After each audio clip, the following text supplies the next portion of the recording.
오늘 우리가 함께 볼 하나님의 말씀은 예레미야 42장 21절부터 22절까지 말씀입니다. 예레미야 42장 21절부터 22절까지 말씀 제가 봉독합니다.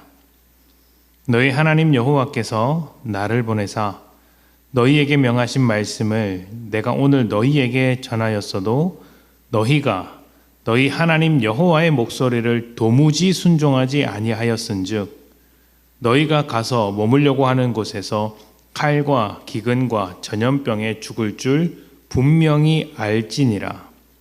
아멘. 세상 어느 종교나 기도는 있습니다.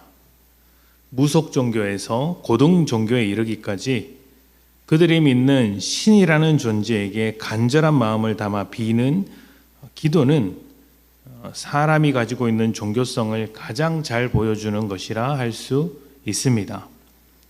다양한 종교가 있는 만큼 기도 역시 다양한 모습으로 존재하는데 어떤 사람은 폭포수 아래서 물을 맞으며 기도하는 사람이 있고 또 어떤 사람은 암자에 홀로 지내면서 기도하는 사람이 있습니다. 또 신기하게 생긴 바위나 나무를 찾아서 그 앞에다 상을 차리고 기도하는 사람이 있고 신상이나 신전 앞에서 기도하는 사람도 있죠. 정성 들인다고 해서 돈이나 재물이 될 만한 것을 잔뜩 쌓아두고 기도하는 사람들도 있습니다. 정말 다양한 기도가 있지만 본질적으로 보면 두 가지 면에서 공통점이 있습니다. 먼저 내가 필요한 것을 구한다는 측면에서 똑같습니다. 하고 싶은 것이 있고 얻고 싶은 것이 있는데 그것을 할 수 있는 능력은 없다 보니 나보다 더 능력 있는 누군가에게 간절히 비는 것이죠. 이런 모습 때문에 종교를 싫어하는 사람도 있죠. 자기가 노력할 생각은 하지 않고 앉아서 빌기만 한다. 공짜로 얻으려고만 한다라고 생각하는 사람들. 이런 사람들은 기도하는 모습 때문에 종교를 싫어하기도 합니다.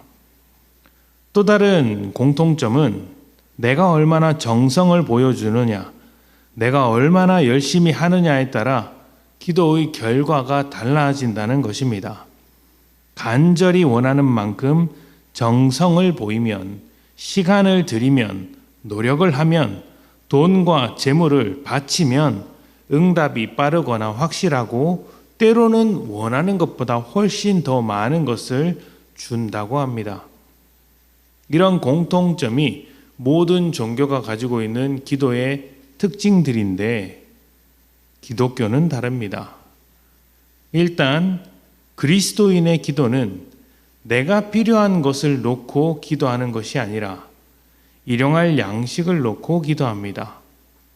욕심이나 탐욕 이런 것에 이끌리기보다 딱 필요할 만큼의 요구, 그만큼만 하는 것이죠. 그리고 그것보다 더 중요한 기도에 매달리게 됩니다. 내가 원하는 것을 위해서가 아니라 하나님이 원하시는 것을 위해서 기도하는 것이죠. 정확하게는 내가 원하는 것이 하나님께서 원하시는 것과 같아졌기 때문에 나의 탐욕을 따라서 기도하지 않고 하나님의 뜻을 따라 기도하게 된다는 것입니다. 그래서 우리 기도의 가장 중요한 것은 내가 얼마나 간절하게 비느냐, 내가 얼마나 열심히 하느냐 이런 것이 아니라 하나님과 가까움과 하나님의 뜻을 얼마나 알고 있는가, 하나님의 마음을 품고 있는가, 하나님과의 관계가 잘 만들어져 있는가 하는 것입니다. 하나님과의 관계가 바로 선 사람은 어떤 상황 속에서도 나의 탐욕과 불만, 염려를 해결하기 위해 기도하는 것이 아니라 하나님의 뜻을 이루기 위해 하나님의 뜻이 이루어지도록 그 상황을 이해할 수 있는 지혜를 구하고 또 하나님의 뜻대로 살아갈 능력을 구하게 되는 것이죠. 오늘 이스라엘의 모습을 보면 요하난이 예레미야에게 기도 부탁을 하면서 자신이 원하는 것과 다른 응답을 받을지라도 순종하겠다라고 말한 뒤에 이야기가 펼쳐집니다. 딱 10일이 지난 시간이었는데요. 그들의 다짐과 순종에 대한 결단이 딱 10일까지였고 그 이후로는 변했습니다. 아니 어쩌면 처음부터 말뿐이었을지도 모릅니다. 그들은 하나님께서 남으라고 한 가나안 땅을 떠나 애굽으로 들어갈 계획을 가지고 있었습니다. 이미 그런 계획을 가지고 있는 중에 기도를 부탁했던 것이죠. 기도는 구실에 불과했습니다.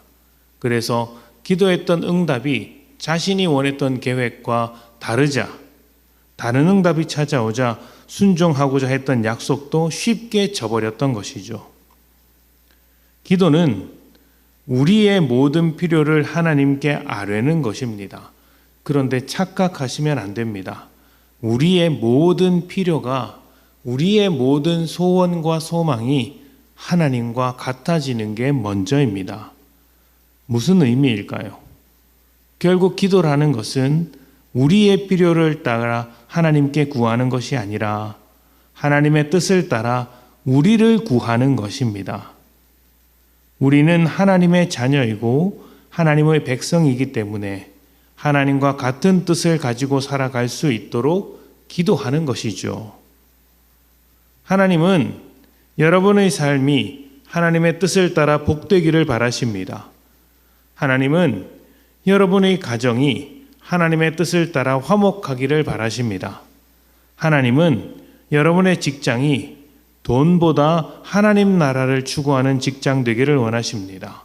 경제활동이라는 도구로 하나님의 뜻을 이루어가는 직장이 되어야 한다는 것이죠. 그리고 이런 하나님의 원하심이 우리에게 이루어지도록 기도하며 하나님의 뜻 가운데 나 자신을 드리는 것, 이것이 우리가 드리는 기도라 할 수 있습니다. 세상은 자기 뜻대로 안 되어서 기도하겠지만 우리는 내가 하나님의 뜻대로 살기 위해 기도합니다. 그렇게 기도할 수 있다면 여러분, 우리의 삶에 어떤 변화가 일어날까요? 무엇을 구하든지 이루어지는 역사를 보게 될 것입니다. 하나님의 뜻과 하나님의 방향에 걸맞는 기도를 통하여서 우리의 삶에 하나님의 역사와 하나님의 나라가 이루어지는 놀라운 은혜가 가득하기를 축복합니다. 함께 기도합시다.